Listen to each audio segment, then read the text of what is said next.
Hi hello ನಮಸ್ಕಾರ ರೀ. ಉತ್ತರ ಕರ್ನಾಟಕದ ವಿಶೇಷವಾದಂತಹ ಪಂಚಮಿ ಹಬ್ಬದೊಳಗೆ ಮಾಡ್ತಕ್ಕಂತಹ ಶೇಂಗಾ ಉಂಡಿನ ನಿಮಗೆ ಇವತ್ತಿನ ದಿನ ತೋರಿಸ್ತೀನಂತ. ಸೊ ಭಾಳ ಸಿಂಪಲ್ಲಾಗಿ ಮಾಡ್ಕೋಬೋದು. ಹಾಗೆ ಮಾತ್ರ 4 ಸಾಮಗ್ರಿಯಿಂದ ನೀವು ಈಸಿಯಾಗಿ ಶೇಂಗಾ ಉಂಡಿನ ಮಾಡ್ಕೋಬೋದು ನೋಡಿರಿ. ಯಾರಿಗೆಲ್ಲ ಈ ರೀತಿ ಶೇಂಗಾ ಉಂಡಿ ಭಾಳ ಇಷ್ಟ ಬಟ್ ಮಾಡೋಕ್ಕೆ ಬರ್ತಿರಂಗಿಲ್ಲ ನೋಡಿರಿ, ಅವರಂತರೂ ಈ ಶೇಂಗಾ ಉಂಡಿ ನೋಡಿದ್ರೆ ಪರ್ಫೆಕ್ಟಾಗಿ ನಾ ಹೇಳಿದಂಥ ರೀತಿಯೊಳಗೆ ಶೇಂಗಾ ಉಂಡಿನ ಮಾಡ್ತಾರೆ ನೋಡಿರಿ.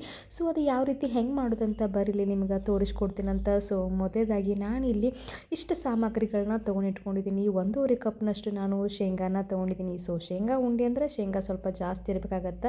ಹಂಗೆ ಅದಕ್ಕೆ ಅರ್ಧ ಕಪ್ಪಷ್ಟು ಬೆಲ್ಲ, ಅದಕ್ಕಿಂತ ಸ್ವಲ್ಪ ಅರ್ಧ ಕಪ್ನಷ್ಟು ಪುಟಾಣಿ, ಹಂಗೆ ಒಂದು 2 ಚಮಚದಷ್ಟು ತುಪ್ಪನ ತೊಗೊಂಡಿದ್ದೀನಿ ನೋಡಿರಿ. ಸೊ 4 ಸಾಮಗ್ರಿ ಇದ್ರೆ ರೆಡಿ ಆಗ್ತೈತೆ ನೋಡಿರಿ ಶೇಂಗಾ ಉಂಡೆ. ಸೊ ಈಗ ಮೊದಲೇದಾಗಿ ನಾನಿಲ್ಲಿ 1.5 ಕಪ್ನಷ್ಟು ಶೇಂಗಾನ ನೀಟಾಗಿ ನಾನು ಹುರ್ಕೊಳ್ತೀನಂತ ನೋಡಿರಿ. ಗ್ಯಾಸನ್ನ ಒಟ್ಟು ನೀವು ಜೋರು ಇಡಕ್ಕೆ ಹೋಗ್ಬೇಡ್ರಿ. ಗ್ಯಾಸನ್ನು ಪೂರ್ತಿ ಲೋ ಫ್ಲೇಮ್ ಒಳಗೆ ಇಟ್ಕೊಂಡ್ಬಿಟ್ಟು ಇದನ್ನು ಪೂರ್ತಿ ಹೊಡಿಬೇಕು ನೋಡಿರಿ. ಇದು ಮೇಲ್ಗಡೆದು ಸಿಪ್ಪಿ ಎಲ್ಲ ಸುಲಿಬೇಕಂದ್ರೆ ಆ ರೀತಿ ನೀವು ಫುಲ್ ರೋಸ್ಟಾಗಿ ಹುರ್ಕೊಳ್ಬೇಕು, ನಿಮ್ಗೆ ಗೊತ್ತಾಗತ್ತೆ. ಸೊ ನೋಡಿರಿ, ಇವಾಗ ಈ ರೀತಿ ಹಿಂಗೆ ಮೇಲ್ಗಡೆದೆಲ್ಲ ಸಿಪ್ಪಿ ಎಲ್ಲ ಹೀಗೆಲ್ಲ ಉಚ್ಚಿರ್ಬೇಕು ರೀ. ಹಿಂಗೆ ಅಂದ್ರೆ ಮಾತ್ರ ಶೇಂಗಾ ಉಂಡೆ ತುಂಬ ಕ್ರಿಸ್ಪಿಯಾಗಿರ್ತಾವೆ. ನೀವು ತಿಂಗಳಾನುಗಟ್ಟಲೆ ಉಂಡೆ ಇಟ್ಟರೂ ಕೂಡ ಹಾಳಾಗಂಗಿಲ್ಲ ನೋಡಿರಿ. ಈ ರೀತಿ ಶೇಂಗಾ ಉಂಡಿನ ಹಸಿ ಬಿಸಿಯಾಗಿ ಹುರ್ಕೊಳಕ್ಕೆ ಹೋಗ್ಬೇಡ್ರಿ, ನೀಟಾಗಿ ಹುರ್ಕೊಂಡು ತಕ್ಕೊಂಡು ಇಟ್ಕೊರಿ. ಸೊ ಇವಾಗ ಇದು ಶೇಂಗಾದ ತಣ್ಣಗೆ ಹಾಕಿ ಬಿಡ್ತೀನಂತ. ಸೊ ತಣ್ಣಗಾದ್ಮೇಲೆ ಸಿಪ್ಪಿ ಸುಲಿದು ಇಟ್ಕೊಳ್ರಿ.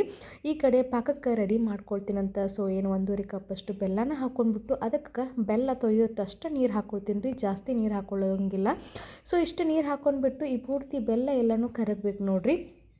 ಕರಗ್ತಂದ್ರೆ ನಾವು ಇದನ್ನು ಸ್ವಲ್ಪ ಸೋಸ್ಕೊಳ್ಬೇಕಾಗತ್ತೆ, ಕಸ ಕಡ್ಡಿ ಇದ್ರೆ ಸೊ ಅದೆಲ್ಲ ಹೋಗುತ್ತೆ ನೋಡಿರಿ. ಹಾಗಾಗಿ ಈ ರೀತಿ ಬೆಲ್ಲನ ಪೂರ್ತಿ ಸ್ವಲ್ಪ ಕರಗಿದಾದ್ಮೇಲೆ ನಾವು ಈಗ ನೋಡಿರಿ ಇದನ್ನು ಸೋಸ್ಕೊಳ್ತೀನಂತ. ನಾನು ಸೋಸ್ಕೊಂಡ್ಬಿಟ್ಟು ಮತ್ತೆ ಪಾಕಕ್ಕೆ ಇಟ್ಕೊಳ್ಳೋಣಂತ. ಇವಾಗೇನು ಪಾಕದೇನು ಅವಶ್ಯಕತೆ ಇರೋಂಗಿಲ್ಲ, ಇದು ಬೆಲ್ಲ ಕರಗಿದ್ರೆ ನಮಗೆ ಸೋಸ್ಕೊಳ್ಳೋಕೆ ಬರೋಬ್ಬರಿ ಆಗುತ್ತೆ ನೋಡಿರಿ. ಸೊ ಇವಾಗ ಕಸ ಕಡ್ಡಿ ಎಲ್ಲನೂ ಹೋಗೈತಿ. ಇವಾಗ ನೋಡಿರಿ ಪಾಕ ಏನು ಇಟ್ಕೊಂಡಿದ್ವಲ್ಲ ನಾವು, ಸೊ ಅದು ಕುದಿ ಬರ್ತಿದ್ದಂಗೆ ನಾನು ಇವಾಗ ಇದಕ್ಕೆ 1-2 ಚಮಚದಷ್ಟು ತುಪ್ಪನ ಹಾಕ್ಕೊಂಡಿದ್ದೀನಿ.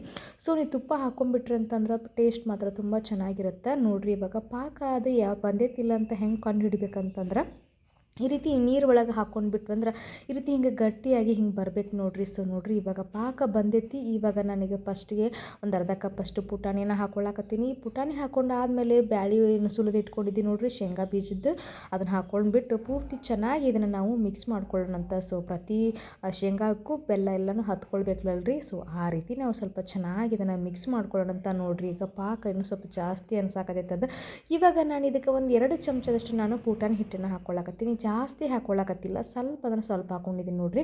ಇವಾಗ ಪೂರ್ತಿ ಇದನ್ನು ಸ್ವಲ್ಪ ಚೆನ್ನಾಗಿ ಮಿಕ್ಸ್ ಮಾಡಿಕೊಂಡು ಗ್ಯಾಸ್ನ ಲೋ ಫ್ಲೇಮ್ ಒಳಗೆ ಇಟ್ಕೊಂಡಿದ್ದೆ. ಸೊ ಇವಾಗ ಆಫ್ ಮಾಡ್ಕೊಂಡ್ಬಿಟ್ಟು ನಾವು ಪೂರ್ತಿ ಇದನ್ನು ಸ್ವಲ್ಪ ಎಲ್ಲನೂ ಚೆನ್ನಾಗಿ ಮಿಕ್ಸ್ ಮಾಡ್ಕೊಂಡಾದ್ಮೇಲೆ ನಾವು ಒಂದು 2-3 ನಿಮಿಷ ನಾವು ಸ್ವಲ್ಪ ತಣ್ಣಗಾಕ್ಬಿಡ್ಬೇಕು. ಯಾಕಂತಂದ್ರೆ ಕೈ ಸುಡುತ್ತಲ್ಲ. ಸೊ ಹಾಗಾಗಿ ಸ್ವಲ್ಪ ತಣ್ಣಗಂದ್ರೆ ಸ್ವಲ್ಪ ಬಿಸಿ, ನಾರ್ಮಲ್ ಬಿಸಿ ಇದ್ದಾಗ ನಾವು ಉಂಡೆ ಕಟ್ಕೊಳ್ಬೇಕಾಗತ್ತೆ. ಸೊ ಬೆಲ್ಲ ಅಂದ್ರೆ ಭಾಳ ಬಿಸಿ ಇರುತ್ತೆ. ಸೊ ಹಾಗಾಗಿ ಸ್ವಲ್ಪ ತಣ್ಣಗಾದ್ರೆ ಸಾಕು. ಸ್ವಲ್ಪ ಕೈಗೆ ನೀವು ತಣ್ಣೀರು ಅಥವಾ ತುಪ್ಪನ ಹಚ್ಕೊಂಡ್ಬಿಟ್ಟು ಈ ರೀತಿ ಉಂಡಿನ ಕಟ್ಕೋಬೋದು. ತುಂಬ ಸಲೀಸಾಗಿ ಈಸಿಯಾಗಿ ಉಂಡೆ ರೌಂಡ್ ಶೇಪಾಗಿ ಬರ್ತಾವೆ ನೋಡಿರಿ. ಹಾಗೆ ನೋಡತ್ತಿರಲ್ಲ. ಸೊ ಎಷ್ಟು ಚಂದ ಕಾಣತ್ತಾವು. ಪ್ರತಿಯೊಂದು ಶೇಂಗಾ ಬೀಜನೂ ಕೂಡ ಎಷ್ಟು ನೀಟಾಗಿ ಕಾಣ್ತೈತಿ. ಹಂಗೆ ಮಾತ್ರ ಮಕ್ಕಳಂತೂ ತುಂಬ ಇಷ್ಟಪಟ್ಟು ತಿಂತಾರೆ. ಮಕ್ಕಳಿಗೂ ಕೂಡ ನೀವು ಅದರ ಉಂಡಿನ ಕೊಡ್ಬೋದು ನೋಡಿರಿ. ಶೇಂಗಾ ಬೆಲ್ಲ ಅಂತೂ ಸೊ ಆರೋಗ್ಯಕ್ಕೂ ಒಳ್ಳೆಯದು. ಸೊ ನೋಡಿರಿ ಎಷ್ಟು ಚೆನ್ನಾಗಿ ನೀಟಾಗಿ ಫಿನಿಶಿಂಗ್ ಬಂದೈತಿ ಉಂಡೆ. ಸೊ ಆರಾಮಾಗಿ ಉಂಡೆ ಕಟ್ಕೋಬೋದು. ಇವಾಗ ನಿಮ್ಗೆ ಏನಾದ್ರು ದೊಡ್ಡ ಸೈಜ್ ಬೇಕಂದ್ರೆ ದೊಡ್ಡದು, ಮೀಡಿಯಮ್ ಸೈಜ್ ಬೇಕಂದ್ರೆ ಮೀಡಿಯಮ್ ಆಗಿ ನೀವು ಯಾವ ಸೈಜ್ ಬೇಕು ನೋಡಿರಿ ಆ ಸೈಜಿಗೆ ಆರಾಮ್ಸೆ ರೇಯಾಗಿ ನೀವು ಕಟ್ಕೋಬೋದು ಉಂಡಿನ. ಸೊ ನಿಮಗೆ ನೋಡಿರಿ ಉಂಡಿನ 2 ಕೈಯಿಂದ ನೀವು ಮಾಡ್ಕೋಬೋದು. ಅಷ್ಟು ಸುಲಭವಾಗಿ ನೀವು ಉಂಡೆ ಬರ್ತಾವೆ. ಯಾರಿಗೆಲ್ಲ ಶೇಂಗಾ ಉಂಡೆ ಆಣ ಕಟ್ಟಿದ್ದು ಬರೋಂಗಿಲ್ಲ ಅಂತಂತಾರಲ್ಲ, ಸೊ ಅವ್ರು ಈಸಿಯಾಗಿ ನಾ ತೋರಿಸೋಂಥ ರೀತಿ ಒಳಗೆ ನೀವು ಉಂಡೆ ಮಾಡಿದ್ರಂದ್ರೆ ಪರ್ಫೆಕ್ಟಾಗಿ ಉಂಡೆ ಬರ್ತಾವೆ ನೋಡಿರಿ. ಇವಾಗ ಮಾಡ್ಕೊಂಡ್ಬಿಟ್ಟು ಒಂದು ಪ್ಲೇಟ್ಗೆ ನಾನು ಇಟ್ಕೊಳಕತ್ತೀನಿ. ಸೊ ಫೈನಲಿ ರೆಡಿಯಾಗಿ ಅವು ಪಂಚಮಿ ಹಬ್ಬದೊಳಗೆ ಮಾಡ್ತಕ್ಕಂಥ ಶೇಂಗಾ ಉಂಡೆ. ಸೊ ತುಂಬ ರುಚಿಕರವಾಗೈತಿ, ಹಾಗೆ ಮಾತ್ರ ಆರೋಗ್ಯಕ್ಕೂ ಒಳ್ಳೆಯದು. ಸೊ ಮಕ್ಕಳು ದೊಡ್ಡವರಿಂದ ಹಿಡಿದು ಎಲ್ಲರೂ ಇಷ್ಟಪಟ್ಟು ತಿನ್ನುವಂಥ ಉಂಡೆ ಶೇಂಗಾ ಉಂಡೆ ನೋಡಿರಿ. ಸೊ ನೋಡಿದ್ರಲ್ಲ, ಇವತ್ತಿನ ದಿನ ನಾನು ನಿಮ್ಗೆ ಅತಿ ಮಸ್ತಾಗಿರುವಂಥ ಶೇಂಗಾ ಉಂಡಿನ ಮಾಡಿ ತೋರಿಸಿದಂತ. ಸೊ ಮತ್ತೆ ತಡ ಮಾಡ್ತೀರಿ ನೀವು ಈ ಪಂಚಮಿ ಹಬ್ಬದೊಳಗೆ ಈ ಶೇಂಗಾ ಉಂಡೆ ನಮ್ಮ ಮನ್ಯಾಗ ಮಾಡಿರಿ. ಹಂಗೆ ಯಾರೆಲ್ಲ ಹೊಸಬ್ರು ನೋಡಾಕತ್ತೀರಿ ನೋಡಿರಿ, ದಯವಿಟ್ಟು ನಮ್ಮ ಚಾನಲ್ನ ನೀವು ಸಬ್ಸ್ಕ್ರೈಬ್ ಮಾಡಿಕೊಂಡು ಹಂಗೆ ಒಂದು ಲೈಕ್ ಮಾಡಿರಿ ಬಿಡ್ರಿ. ಸೊ ನೋಡಿರಿ ಎಷ್ಟು ಚಂದ ಬಂದಾವ ಶೇಂಗಾ ಉಂಡೆ. ಹಂಗೆ ಮಾತ್ರ ಟೇಸ್ಟ್ ಮಾತ್ರ ಅನ್ನವತ್ತದ. ಸೊ ಮಿಸ್ ಮಾಡ್ದೆ ನೀವು ಮನೆ ಒಳಗೆ ಮಾಡಿರಿ. ಈ ಪಂಚಮಿ ಹಬ್ಬದೊಳಗೆ ನೀವು ಯಾವ್ಯಾವ ಉಂಡೆ ಮಾಡಿದ್ರಂತ ನನಗೂ ಹೇಳ್ರಿ, ನೀವು ಕಮೆಂಟ್ ಮೂಲಕ ನನಗೆ ತಿಳಿಸಿರಿ. ಸೊ ಮತ್ತು ಯಾವ ಥರ ಉಂಡೆ ಬೇಕು, ಏನೇನು ರೆಸಿಪಿ ಬೇಕಂತ ಪಟ ಅಂತ ಕೇಳಿರಿ. ನಾನು ತಟ ಅಂತ ಮಾಡಿ ತೋರಿಸ್ಬಿಡ್ತೀನಂತ. ಮತ್ತೆ ಸಿಗ್ತೀನಂದ್ರೆ ಮುಂದಿನ ಹಿಡ್ದಲ್ರಿ. ನಮಸ್ಕಾರ ರೀ.